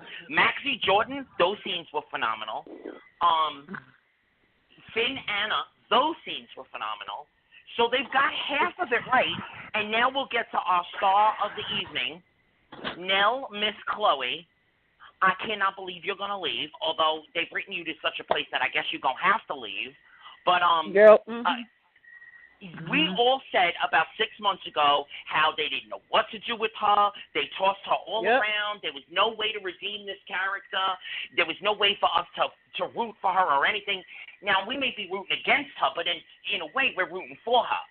Because I think at this point, it's getting the most attention of anything on that show. People don't care about Jason Drew no more. They don't care about Sam. They don't care about Alexis. They barely care about creepy Dr. Bench. But they all up on what's going to happen with Chase, and that was the most brilliant move to pull him into that orbit, because now he has solidified his place. He don't, the pecs are dead. The pecs of the sundae, the fudge, the cherry, the whipped cream. He said the pecs of the sundae. I'm done. He's the whole package, right, Anthony? Oh my God. Yep. Oh my God. The whole package. He's the whole package, honey. I mean, can we just say that who thinks there's going to be it's going to be a murder mystery that somebody's going to kill her? Oh, did I not say that maybe 3 shows ago? Absolutely. Yeah. Exactly what. Yep, they are right in the who. You kept saying it's going to be Dr. Bench. I still think it's going to be the Who Killed Dr. Bench too, but they're going to have two. Yeah. They're going to have the conflicting murder plots, and that's why they brought on a new DA. Oh, it's written in the stars. They didn't bring on some fluky little Asian girl or some weird person that we know we're only going to see for a week. They brought on crazy, young and restless, all my children. They brought on Diva. She cannot have come on just to put Carly up in jail. There's going to be double murder trials going on, and oh yeah, back and forth. Oh yeah, and we can now say there's a reason you're seeing more Brad and Lucas too. Because I said this a couple of times too. I said, oh yeah, they're going to get one of the babies. Because at first it was like, okay, is it going to be Maxie's baby or no? I'm going to just call it out there now. Nell's babies are going to be babies. Yes, I said babies because I kind of have a feeling. Babies. I don't know why I think it's twins. I don't know. They said it's only one, but it would be nice if it's twins for Brad and Lucas. Something's going to happen to. Guys, we have to wind up. I have an announcement to make. About absolutely. Us. Okay. Beginning tomorrow night at 9 p.m., our Big Brother recap show is back, and we have Brandon, and we have Brandy, and we have Ellie, who will be doing the Big Brother recaps. Our premiere show starts tomorrow night at 9 o'clock, but after that, I think it's either going to be moved to Monday or Tuesdays, and that will be announced tomorrow night. Very nice. Okay. Nice. Are there any more announcements, Dave? Nope, that was it for me. Well, we had a very interesting show this evening. Demi, are you still on there, honey? I forgot. Yes, I am. Thank you so much for calling in. I'd love it if we would all love it if you call in again. Yes, please do. I would do that. Yeah, I will. I would like to remind everyone to go to YouTube or BrokenAtLove.com, the series. Check it out if you like it. Even if you don't like it, leave a positive review. I'd like to say goodbye to Dominic Zamprana, who played Dante on General Hospital. Today's were his final scenes. Even though he didn't have much to do in the last couple of months, he will sorely be missed. They should have at least let Lulu rip his shirt off one last time so we could get a little laugh. Right? Had a scene for Carolyn. Yeah, for Carolyn too. As always, David, Carolyn, Candace, it has been a blast. I love you all. And everyone, there are 4 remaining shows on network television. If you don't know them all, check them all out and give them a shot, because without viewership, there'll be 3, then 2, then 1, then none. On that note, everybody, we'll see you in 2 weeks on July 12th. Thank you for listening. Please leave us all feedback, ask us questions, and please call in next week, 2 weeks from now. We love you all. Good night. Okay. Love you. Good night, everybody. Love you guys. Good night. Great job, Anthony. Thank you. Okay. Have a great weekend.